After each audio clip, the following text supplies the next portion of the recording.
কোনো শর্ত নাই, বিনা শর্তে মাপ চাই। আপনারা আমাদেরকে ক্ষমা করে দেবেন।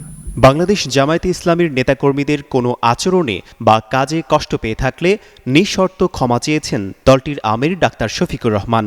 মঙ্গলবার রাজধানীর ডিপ্লোমা ইঞ্জিনিয়ার্স ইনস্টিটিউশন মিলনায়তনে আয়োজিত সংবাদ সম্মেলনে দেশবাসীর কাছে ক্ষমা চান তিনি। মানুষ আমরা কেউ ভুলের ঊর্ধ্বে না, দল হিসাবে আমরা দাবি করি না যে আমরা ভুলের ঊর্ধ্বে। এই সংগঠনের প্রতিটি কর্মী, সহকর্মী কিংবা দলের দ্বারা যে যেখানে ক্ষতিগ্রস্ত হয়েছেন, কষ্ট পেয়েছেন, সবার কাছে কোনো শর্ত নাই, বিনা শর্তে মাপ চাই। ডাক্তার শফিকুর রহমান বলেন, আমাদের কোনো আচরণে, কোনো পারফরমেন্সে কষ্ট পেয়ে থাকলে আমাদেরকে ক্ষমা করে দেবেন। মানুষ আমরা কেউ ভুলের ঊর্ধ্বে না, দল হিসেবে আমরা দাবি করি না যে আমরা ভুলের ঊর্ধ্বে।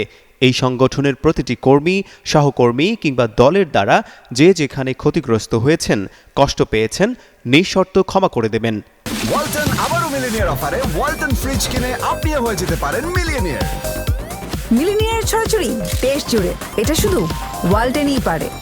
তিনি আরও বলেন, দেশবাসীর সমর্থন ও সহযোগিতায় যদি এই দেশের সেবা করার দায়িত্ব আমাদের ওপরে আসে, আমরা প্রতিশোধের রাজনীতির অবসান ঘটাবো, বৈষম্যের রাজনীতির অবসান ঘটাবো ইনশাআল্লাহ। যদি এই দেশের সেবা করার দায়িত্ব আমাদের উপরে আসে, আমরা ইনশাআল্লাহ প্রতিশোধের রাজনীতির অবসান ঘটাবো। সংবাদ সম্মেলনে তিনি বলেন, শেখ হাসিনার স্বৈরশাসন আমলে পাতানো আদালত ও মিথ্যা সাক্ষীর মাধ্যমে দলটির 11 জন দায়িত্বশীল ব্যক্তির জুডিশিয়াল কিলিং হয়েছে।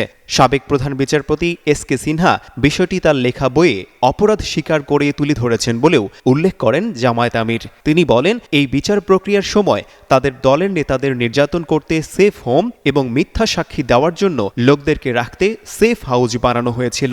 এই সম্পূর্ণ বিচার প্রক্রিয়াকে তিনি জেনোসাইড অব দ্য জাস্টিস বলে উল্লেখ করেছেন।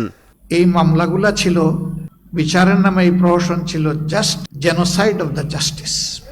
এর আগে মঙ্গলবার সকালে সুপ্রিম কোর্টের আপিল বিভাগ থেকে 71 মানবতা বিরোধী অপরাধের অভিযোগ থেকে জামায়াতে ইসলামীর মৃত্যুদণ্ডপ্রাপ্ত নেতা এটিএম আজহারুল ইসলাম বেকসুর খালাস পান। জনাব এটিএম আজহারুল ইসলাম সাহেবকে সকল অভিযোগ থেকে বেকসুর খালাস প্রদান করেছেন। আশিকুর রহমান, যুগান্তর নিউজ।